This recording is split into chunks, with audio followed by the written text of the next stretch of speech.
Bonjour, aujourd'hui nous allons parler de Skype et savoir déjà comment l'installer et ensuite comment l'utiliser.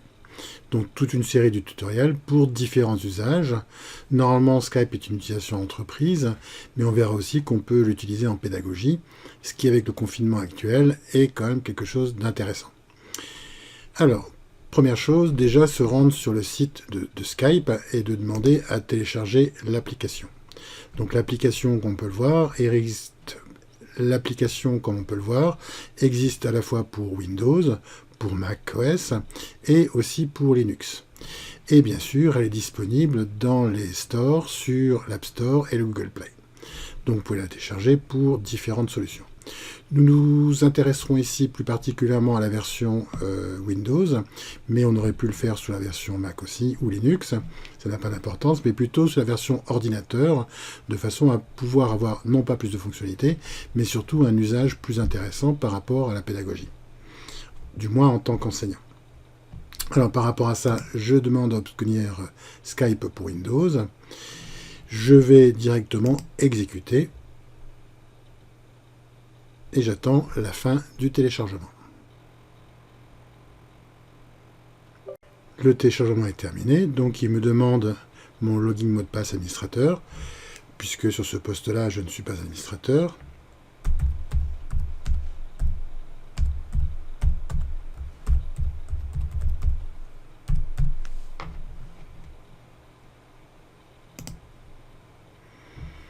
Et je me retrouve ici avec la partie d'installation. Donc je vais cliquer installer.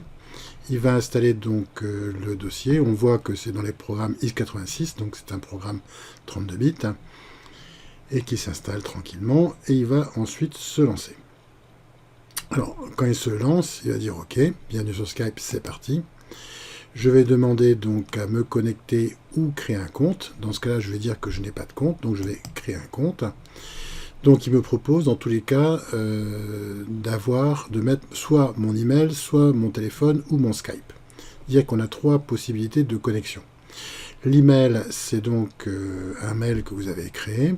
Le téléphone, c'est votre numéro de téléphone portable. Ou le Skype, c'est dans ce cas-là une identification Skype que l'on verra tout à l'heure quand on verra donc la partie paramétrage de Skype.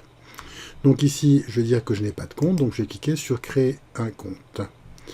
Je peux créer un compte avec un numéro de téléphone, mais je peux aussi demander à utiliser plutôt une adresse email. Donc je vais pour ça utiliser une adresse email qui va être Skype par exemple. Et je vais dire suivant. Il me demande un mot de passe. Alors par rapport au mot de passe, j'ai déjà préparé ici, je ne m'embête pas. Je vais utiliser un générateur de mots de passe que l'on pourra tout à l'heure copier. Donc j'utilise souvent mot de passe XYZ, mais on pourrait utiliser autre chose. 9 mots de passe et un caractère, c'est bon, j'en génère un, et voilà, j'ai un mot de passe que je vais pouvoir utiliser ici.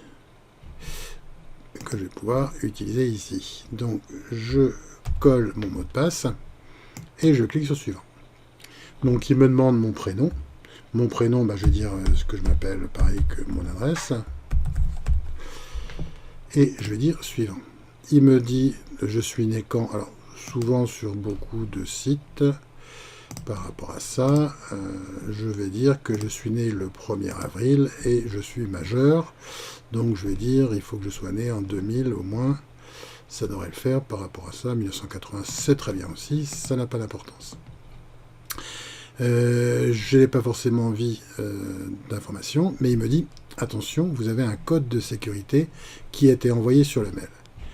J'avais prévu la chose et j'ai ici donc dans les mails, cette boîte mail, un mail qui a été reçu et il m'indique donc le code d'authentification que je vais pouvoir valider. Donc hop, je reviens ici quand même pour le fun.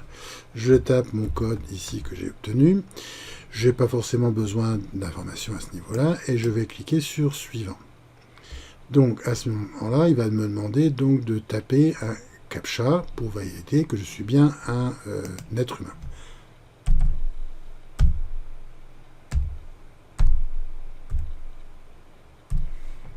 Je clique sur suivant. Apparemment, je ne me suis pas trompé.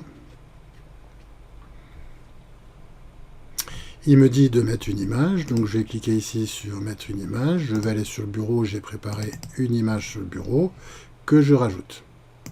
Je clique sur continuer. Il va faire un test par rapport à l'audio qui est communiqué par défaut. Je vais faire un test pour savoir l'audio, je n'entends rien mais c'est normal puisque normalement j'ai dû mettre le haut-parleur avec le casque pour ne pas être embêté avec le reste de la configuration. Dans tous les cas, je pourrais changer ça et on verra ça tout à l'heure. Donc je clique sur continuer. Il va donc activer la caméra. Celle-là étant déjà prise, je vais activer donc une autre caméra. Donc, comme on peut le voir ici, il y a deux caméras d'utiliser. Une caméra qui est utilisée donc pour la captation de la vidéo elle-même et l'autre qui va être utilisée par Skype. Et plus la caméra éventuellement de l'ordinateur qui est utilisée ici, mais qu'on n'utilise pas. Donc, je vais pouvoir cliquer sur continuer et il me dit trouver les contacts. Je dis OK. Donc, à partir de ce moment-là, je suis connecté, je suis en ligne, il n'y a pas de souci et je peux modifier les informations. Donc voilà Skype installé et prêt à être utilisé. Alors, on va voir aussi que par rapport à ça, il est possible d'utiliser donc une version online. Là, on est sur la version en dur, mais je peux aussi utiliser la version online. La version online, pour ça, je vais me demander à me connecter sur mon compte. Je vais dire que je m'appelle pareil.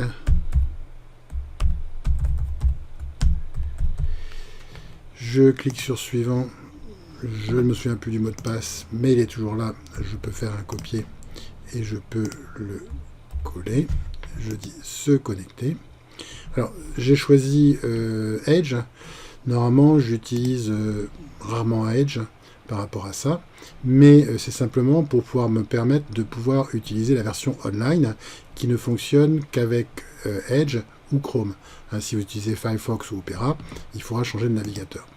Donc je peux demander ici à utiliser Skype Online.